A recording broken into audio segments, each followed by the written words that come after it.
Wow, punong-puno ng bunga. Ayan ba?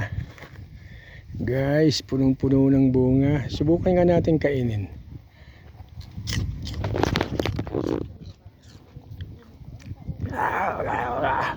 Asin.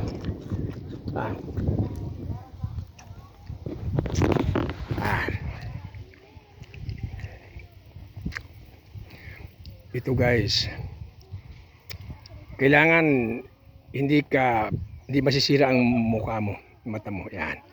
Try ko ha. Kakainin ko guys ha.